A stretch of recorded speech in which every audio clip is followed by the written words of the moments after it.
Hello everyone, welcome to my YouTube channel. इस video में हम हिमाचल प्रदेश में पटवारी भर्ती की लेटेस्ट अपडेट के ऊपर बात करेंगे। लास्ट वीक आपको याद होगा कि इसके ऊपर मैंने आपके साथ जो है वो 2 अपडेट वीडियो शेयर करी थी, तो उसके नेक्स्ट कुछ अपडेट है उसके ऊपर हम बात करेंगे। इसके अलावा आशा वर्कर की जो नई भर्ती आपको हिमाचल प्रदेश में देखने को मिलने वाली है, हम उसके बारे में बात करेंगे। आउटसोर्स एम्प्लॉयज़ के रिगार्डिंग पॉलिसी के बारे में सरकार ने विधानसभा में क्या जानकारी दी है उसके बारे में हम बात करेंगे। वोकेशनल ट्रेनर्स की पॉलिसी के बारे में हम बात करेंगे। और पिछले 2 सालों में हिमाचल प्रदेश में जो कैबिनेट बैठक होती है उसमें कितनी वैकेंसी अप्रूव करी गई उसके बारे में हम बात करेंगे। तो ये जितनी भी लेटेस्ट अपडेट हैं ये आपके लिए इन्फॉर्मेटिव होने वाली है, तो आप इस वीडियो को एंड तक ज़रूर देखना। और जितनी भी यहाँ पे मैं आपके साथ जानकारी शेयर करने वाला हूँ ये हिमाचल सरकार की तरफ से विधानसभा में दी गई जानकारी है, लेटेस्ट जानकारी है, तो आप इसको एंड तक ज़रूर देखना। सबसे पहले हम बात कर लेते हैं पटवारी भर्ती के बारे में। तो 22/8/2023 को जो है वो प्रदेश मंत्रिमंडल की बैठक होती है और वहाँ पे पटवारी भर्ती को मंजूरी मिलती है, जहाँ पे आपको याद होगा कि 874 पदों को भरने की बात सरकार ने करी। और अभी अगर आपने मेरी लास्ट वीक वीडियो देखी होगी तो वहाँ पे मैंने आपको बताया था कि मोहाल में अगर हम बात करें तो 550 वैकेंसी इस टाइम पे पटवारी की है और 50 से 60 वैकेंसी जो है वो सेटलमेंट में है, तो लगभग 600 के आसपास टोटल वैकेंसी इस टाइम पे पटवारी की है। तो अभी पटवारी भर्ती में अगर हम बात करें तो मैंने आपको बताया था कि जब तक नए आरएनपी रूल्स आपको देखने को नहीं मिलते हैं तब तक आप नहीं बोल सकते हैं कि इस साल ये भर्ती एडवर्टाइज होगी, नेक्स्ट ईयर होगी, कब ये भर्ती एडवर्टाइज होगी। तो यहाँ पे हिमाचल सरकार ने विधानसभा में ये जानकारी दी है कि जो पटवारी भर्ती है उसमें पटवारी की पोस्ट के लिए जो आरएनपी रूल्स हैं उसमें क्या है कि कार्मिक विभाग हो गया, वित्त विभाग हो गया, वहाँ से अप्रूवल मिल चुका है। अब जो फाइनल अप्रूवल होता है वो मिलेगा लॉ डिपार्टमेंट से और वहाँ पे पटवारी भर्ती की या पटवारी पोस्ट के जो आरएनपी रूल्स हैं उनकी फाइल जा चुकी है।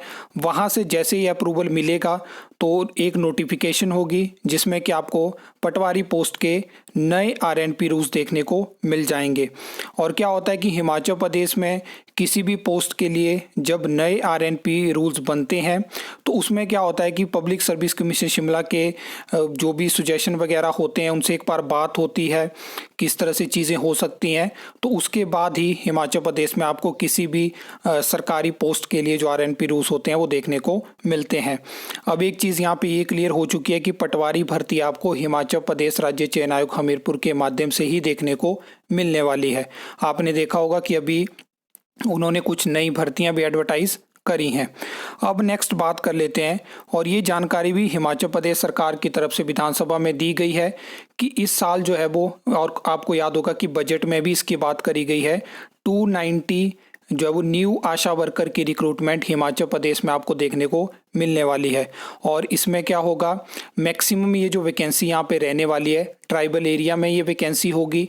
और 2022 की जो पेंडिंग वैकेंसी थी जिसमें कोर्ट केस होता है और इस साल उसमें काफ़ी जगह जो है वो ऑलरेडी अपॉइंटमेंट हो चुकी है, तो ये न्यू रिक्रूटमेंट आपको हिमाचल प्रदेश में देखने को मिलेगी। और ये जल्दी ही ये रिक्रूटमेंट शुरू हो जाएगी क्योंकि हिमाचल प्रदेश में जो वर्तमान सरकार है वो इस तरह की रिक्रूटमेंट को जल्दी प्रोसेस करती है।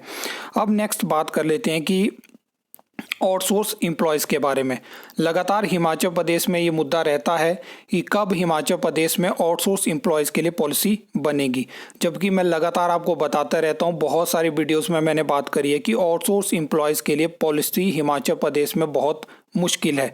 और इसके बावजूद सरकार क्या करती है, सरकार ये चीज़ें क्लियर नहीं करती है और लगातार आउटसोर्स भर्ती करती रहती है। क्योंकि अगर यहाँ पे ये चीज़ें क्लियर कर देंगी कि बहुत सारे आउटसोर्स एम्प्लॉयज़ के लिए या सभी आउटसोर्स एम्प्लॉयज़ के लिए पॉलिसी नहीं बन सकती है, तो बहुत से ऐसे लोग हैं जो कि जॉब छोड़ सकते हैं। क्योंकि क्या होता है कि एक सबने होप रखी है कि हमारे लिए कल को पॉलिसी बनेगी, सरकार हमारे लिए कुछ करेगी, लेकिन यहाँ पे आप देख सकते हो कि सरकार यहाँ पे डायरेक्ट कहती है कि और जो भी आउटसोर्स एम्प्लॉयज़ होते हैं उनकी रिक्रूटमेंट जो है वो किसी भी डिपार्टमेंट, बोर्ड, कॉरपोरेशन में जो होती है वो कंपनीज़ के माध्यम से होती है।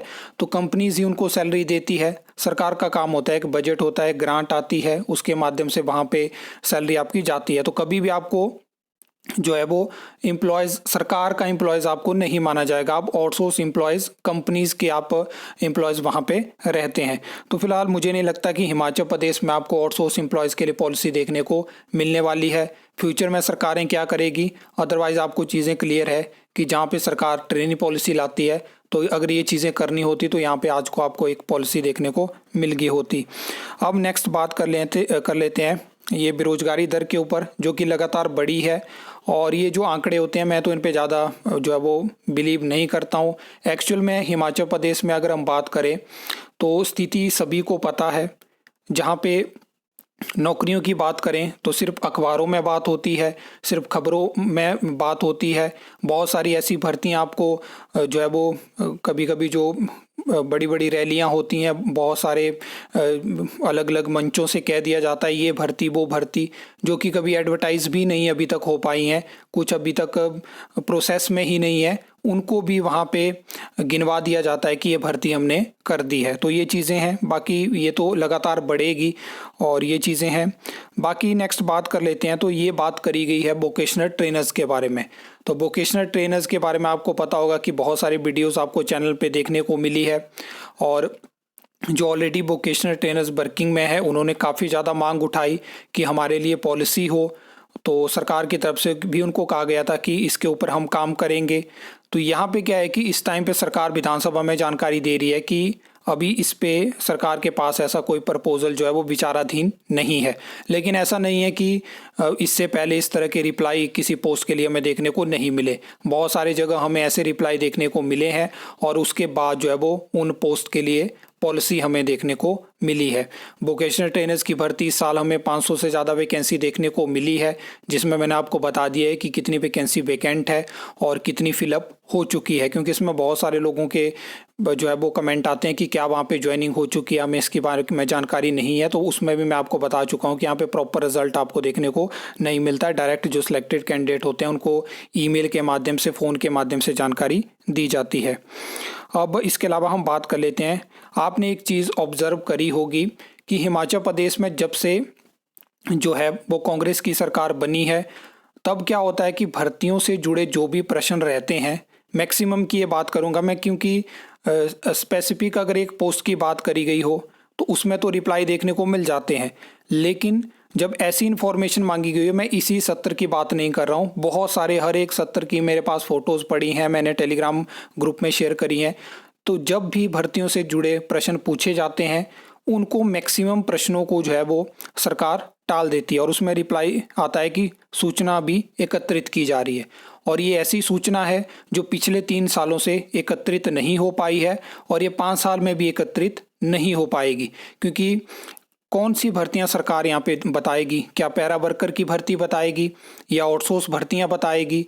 नेशनल हेल्थ मिशन में जो आउटसोर्स भर्तियां हुई, क्योंकि जब रेगुलर भर्तियां सरकार कर ही नहीं पाई है, पुराने रिजल्ट कभी भी इस तरह के रिप्लाई में नहीं दिखाए जा सकते हैं, क्योंकि वो पिछली सरकार के कार्यकाल में भर्तियां अप्रूव हुई थी, उनमें सिर्फ यहाँ पे रिजल्ट देखने को मिले और ज्वाइनिंग हो पाई। तो ये सब चीज़ें, बाकी अभी बहुत सारे भर्तियों से जुड़े प्रश्न के रिप्लाई जो है वो विधानसभा सत्र में हमें देखने को मिलेंगे और उन सब की जानकारी आपको इस चैनल पे देखने को मिल जाएगी। हम सभी के बारे में बात करेंगे और डिटेल में हम बात करेंगे। तो आपको ये वीडियो कैसी लगी ज़रूर बताना और इस वीडियो को शेयर भी करना। आई होप आपको ये वीडियो अच्छी लगी होगी, इन्फॉर्मेटिव लगी होगी। तो वीडियो को लाइक, कमेंट, शेयर कर सकते हो, चैनल को सब्सक्राइब कर सकते हो फर्दर न्यू अपडेट्स के लिए।